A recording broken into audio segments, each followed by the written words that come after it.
Hi everyone, hi చెప్పినానా. Hi hi everyone అండి.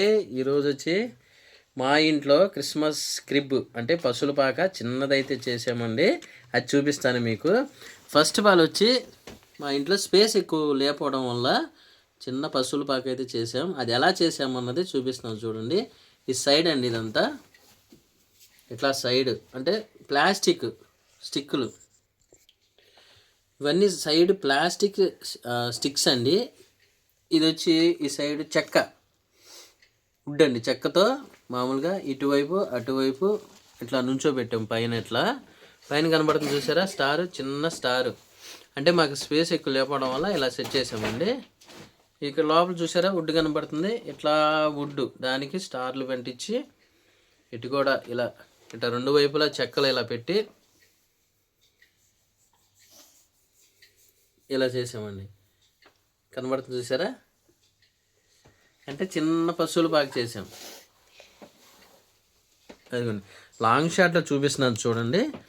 మా ఇంట్లో పశువుల పాక అండి ఇది. నేను చిన్నప్పుడు కూడా ఎన్నో పశువుల పాకలు చేశాను. చిన్నప్పటి నుంచి ఎన్నో పశువుల పాకలు చేసి స్కిట్స్ చేసి తర్వాత ఇట్లా తయారు చేశాను. కానీ ఇక్కడ చూసారు కదా, మీకు స్టార్టింగ్ చూపిస్తున్నానండి, ఎక్స్ప్లెయిన్ చేస్తున్నాను.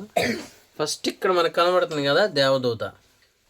దేవదూత అలా ప్రత్యక్షమయ్యి ఇక్కడ కనబడుతున్నారు చూసారా, వీళ్ళంతా గొర్రెల కాపరులు. ఇక్కడ ఉన్నారు చూసారా, గొర్రెల కాపరులు వీళ్ళు. ఇక్కడ కనబడుతున్నారు చూసారు కదండి, వీళ్ళు గొర్రెలు అంటే గొర్రెల కాపరులు వీళ్ళు. ఈ గొర్రెల కాపరులకి దేవదూత ఫస్ట్, ఈ దేవదూత ఇక్కడ చూసారా ఇలా ఈ గొర్రెల కాపరులకి దర్శనం ఇచ్చింది. అంటే ఒక నైట్ వాళ్ళకి కనపడి మీకు ఈ గొర్రెల కాపరికి ఈ దేవదూత వచ్చి మెసేజ్ ఇచ్చిందనమాట. ఏమని అంటే, బెత్లెహేమ్ అనే ఊరిలో ఈ గొర్రెల కాపరికి దేవదూత నజరేత్ అనే ఊరిలో బెత్లెహేమ్ అనే గ్రామంలో మీ కొరకు లోకరక్షకుడు పుట్టి ఉన్నాడు, మీరు వెళ్ళండి అని చెప్పి ఈ దేవదూత మెసేజ్ పాస్ చేసింది. అప్పుడు ఈ గొర్రెల కాపరులు ఇక్కడ నజరేత్ అనే ఊరిలో బెత్లెహేమ్ అనే గ్రామానికి వచ్చారు, ఈ బాలయేసు దగ్గరికి.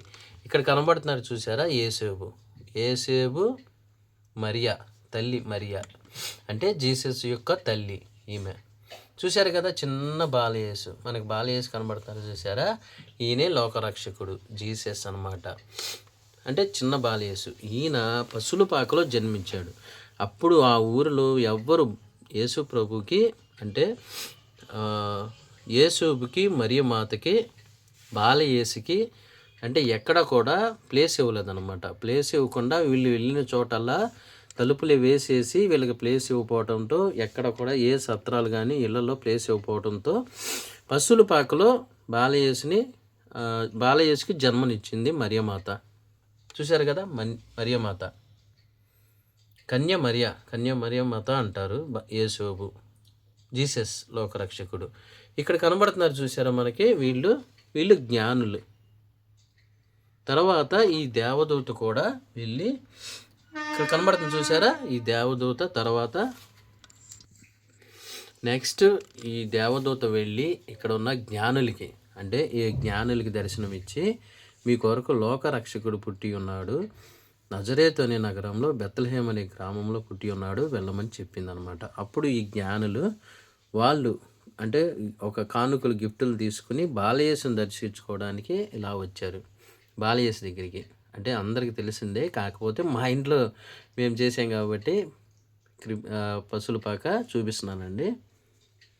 అంటే నేను ఇంతకుముందు చాలా చేశాను, కానీ ఇంత చిన్నదైతే మా ఇంట్లో ఖాళీ లేదు కాబట్టి ఇలా చేసామండి. ఇక్కడ జ్ఞానులు కనబడుతున్నారు చూసారా, వీళ్ళంతా జ్ఞానులు బాలయేసుని చుట్టానికి వచ్చారు వీళ్ళు. ఈ గొర్రెలు అండి. ఇక్కడ వెనకాల చూసారు కదా శాంటా క్లాస్ బొమ్మలు చిన్న చిన్నవి అండి, అంటే క్రిస్మస్ తాత. తర్వాత వచ్చి క్రిస్మస్ ట్రీ. ఇలా మా ఇంటి పశువుల పాకనైతే చిన్నగా మేము డెకరేట్ చేసామండి. అండ్ మీకు ఇది లైటింగ్లో అంటే ఎలా ఉందో ఏంటనేది మీకు క్లారిటీగా చూపిస్తాను. అండ్ ఫైనల్ చూశారు కదండి, మా ఇంట్లో పశువుల పాకనైతే మేము ఇలా డెకరేట్ చేసాము, మొత్తం చెక్కతోనండి, వుడ్డే. ఇక్కడ స్టార్లు చూసారా, స్టార్లు తగిలించడానికి ఎలాగన్నది ఇది లేకపోతే అంటే తాడుతో మేము కట్టడానికి ఇక్కడ సరిగ్గా హోల్స్ కానీ ఏం లేవండి. దానికి మేము ఇది ఫెవిక్విక్ లేదంటే స్టిక్కర్లు ఉంటాయి కదండి, ఆ బ్యాక్ స్టిక్కర్లతో ఇక్కడ అంటే అంటించాము మేము. స్టార్స్ చెక్కకి అంటించేసామండి. పక్కన సైడ్ స్టార్ కనబడుతుంది చూసారా, స్టార్స్. మా ఇంటి పశువుల పాకండి ఇది. కింద కూడా చూసారా క్రిస్మస్ తాతని అంటించాము. చూశారు కదండి, ఫైనల్గా మా ఇంటి పశువుల పాకను మేము ఇలా డెకరేట్ చేసుకున్నాం నీట్గా. మీరు కూడా ఈ క్రిస్మస్ని ఎట్లాగే బాగా సెలబ్రేట్ చేసుకోండి. పశువుల పాక వీలైతే ఎక్కడ మీ ఇంట్లో కానీ చర్చిల దగ్గర కానీ ఎక్కడైనా కానీ పశువుల పాక చేయటం వీలుంటే చెయ్యండి. పశువుల పాకతో ఉంటేనే అండి ఆ క్రిస్మస్కి ఎంతో ఆనందం. ఇక్కడ కనబడుతున్నాయి చూసారండి పైన, అంటే మనకి మబ్బుల్లాగా ఆకాశం లాగా క్రియేట్ చేయాలని చెప్పి మా పాప తెలివిగా కాటన్ ఉంటుంది కదండి, దూదితో ఇలా సెట్ చేసిందండి చక్కగా.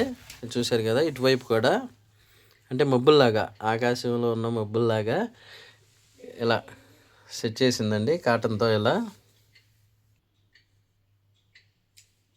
ఫైనల్గా మేమైతే ఇలా పశువుల పాక చేసుకున్నామండి. మీరు కూడా ఎక్కడ వీళ్ళు ఉన్నా కూడా పశువుల పాక చేయండి. పశువుల పాక చేస్తేనే క్రిస్మస్కి చాలా హ్యాపీగా ఉంటుంది. క్రిస్మస్ చేసుకోవడానికి కూడా మనం ఒక గుర్తింపు అనేది ఉంటుంది క్రిస్మస్కి అనేది అనమాట. చూశారు కదా, మా ఇంట్లో చిన్న పశువుల పాక, నేను పెద్దగా అయితే వేయలేదు. మా పిల్లలు కూడా ఎంతో కష్టపడ్డారు. హాయ్ చెప్పు నాన్న. మంచి ఐడియాస్తో చేశారు కష్టపడి మా పాప బాబు. అందరికీ wish you a happy advanced Christmas అండి అండ్ హ్యాపీ న్యూ ఇయర్. మీరు కూడా wish you happy Christmas, merry Christmas అందరికి. Bye, see you. Bye bye. Happy Christmas చెప్పు నాన్న. Happy Christmas. Merry Christmas. Merry Christmas. Merry Christmas. Okay bye. Bye.